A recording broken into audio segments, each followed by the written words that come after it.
Assalamualaikum warahmatullahi wabarakatuh. Selamat sore, salam sejahtera bagi kita semua. Perkenalkan, saya Sutarman, saya dari Kantor Kesehatan Pelabuhan Kelas 3 Biak. Saya adalah peserta pelatihan kepemimpinan pengawas pada Balai Besar Pelatihan Kesehatan Ciloto. Di sini saya akan menyampaikan apa yang saya peroleh terkait dengan agenda 3 pengendalian pekerjaan. Terdapat 7 poin di dalam agenda 3. Yang pertama, teknik komunikasi publik. Kedua, perencanaan kegiatan pelayanan publik, penyusunan rencana kerja pelayanan publik digital, manajemen mutu, manajemen pengawasan, dan pengendalian pelaksanaan pekerjaan. Poin pertama dari agenda 3 adalah teknik komunikasi publik. Di sini saya memperoleh bahwa komunikasi adalah hal yang mendasar dalam kehidupan manusia. Komunikasi dilakukan di seluruh aspek kehidupan, baik secara personal, sosial, dan profesional. Komunikasi sendiri diartikan sebagai suatu proses penyampaian informasi, pesan, ide, dan gagasan dari satu pihak kepada pihak lainnya. Keberhasilan komunikasi dipengaruhi oleh 3 faktor. Yang pertama, 55% keberhasilan komunikasi dipengaruhi oleh bahasa tubuh, kontak mata, dan postur tubuh. 38% komunikasi dipengaruhi oleh penekanan suara dan gaya bahasa. Dan 7% keberhasilan komunikasi dipengaruhi oleh verbal content atau isi yang akan disampaikan.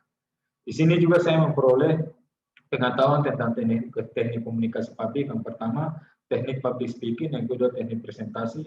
Yang ketiga, teknik menulis di media sosial. Selain teknik komunikasi, saya juga memperoleh pengetahuan tentang komunikasi asertif, yang merupakan cara menyampaikan apa yang dirasakan dan diinginkan tanpa harus menyakiti atau merampas hak orang lain. Poin kedua dalam agenda 3 adalah perencanaan kegiatan pelayanan publik. Seperti kita ketahui, terdapat 3 fungsi birokrasi pemerintah. Yang pertama adalah fungsi pelayanan, kedua adalah fungsi pembangunan, dan yang ketiga adalah fungsi pemerintahan umum. Perencanaan pelayanan publik merupakan proses penentuan tentang apa dan mengapa melakukan sesuatu, termasuk jadwal serta sumber daya yang dibutuhkan, serta dana, tempat, sarana, dan sarana yang dibutuhkan dalam sebuah perencanaan. Tahapan perencanaan kegiatan pelayanan publik terdiri dari identifikasi target, analisis faktor internal dan eksternal, penentuan kegiatan dan penjadwalan serta sumber daya yang dibutuhkan. Dari sisi pemetaan peran dan strategi komunikasi terhadap pemangku kepentingan atau stakeholder, di sini saya memperoleh pengetahuan tentang analisis stakeholder yang dibagi dalam 4 bagian, yaitu promoters, defender, laten, dan apathetic. Di dalam penyusunan surat keputusan TIP, di sini ada prinsipnya surat keputusan mengikuti tata naskah dinas yang ada di kementerian dan lembaga masing-masing. Poin ketiga dari agenda 3 adalah penyusunan rencana kerja anggaran pelayanan publik. Di sini kita ketahui bahwa dokumen perencanaan terdiri dari rencana RPJP 20 tahun, RPG MN 5 tahun, dan Renja untuk 1 tahun. Proses perencanaan menggunakan beberapa pendekatan, yaitu pendekatan politik, proses teknokratis, partisipatif, dan proses top-down dan bottom-up.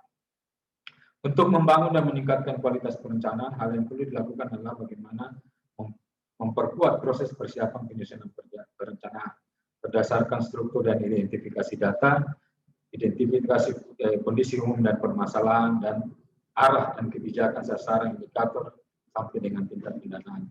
Perencanaan juga harus inline dengan rencana strategis organisasi, rencana strategis unit eselon 1, rencana strategis Kementerian Kesehatan, sehingga visi misi bangsa Indonesia yang tertuang dalam visi misi kesehatan dapat tercapai.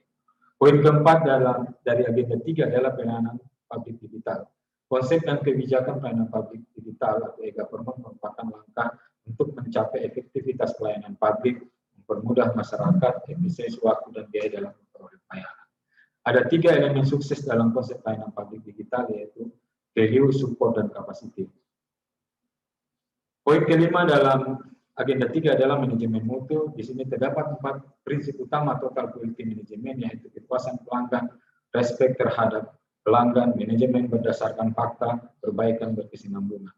Penerapan sistem manajemen mutu di organisasi bisa kita lihat bagaimana penerapan sistem akuntabilitas kinerja instansi pemerintah, sistem pengendalian internal instansi pemerintah, implementasi reformasi birokrasi, WBK dan WPN, pelayanan publik satu atap, dan survei kepuasan masyarakat dan beberapa instrumen lainnya.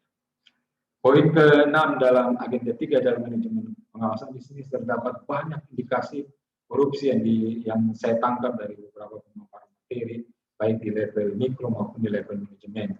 Ada beberapa tipologi Korupsi yang digambarkan mulai dari aspek kebijakan, personal, behavior, keuangan, dan pengadaan.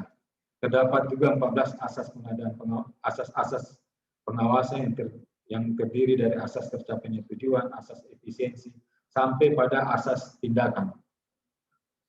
Selanjutnya poin ke-7 dari agenda 3 adalah pengendalian pelaksanaan kegiatan. Di sini banyak hal yang saya peroleh terkait dengan teknik dan rencana monitoring berdasarkan hasil analisis kontrak dan perjanjian, prestasi pekerjaan, identifikasi faktor penyebab dan ketidaksesuaian. Di sini dijelaskan pula tentang fungsi ASN sesuai dengan Undang-Undang Nomor 5 Tahun 2014, pelaksanaan kebijakan publik sebagai pelaksana kebijakan publik, yang kedua sebagai pelayanan publik, dan ketiga adalah perekat pemersatu bangsa.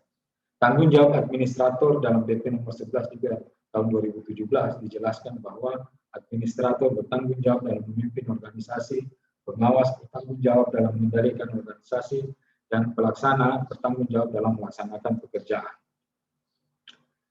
Ada beberapa langkah-langkah di dalam pengendalian. Pertama, menetapkan standar kinerja, mengumpulkan data kinerja, membandingkan hasil dan melaksanakan tindakan koreksi.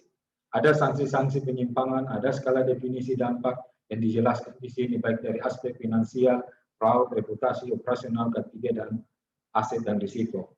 Penyampaian terakhir dari narasumber bahwa akuntabilitas harus dapat menyajikan penjelasan deviasi antara realisasi dan rencana serta keberhasilan dan kegagalan dalam pencapaian tujuan yang telah ditetapkan.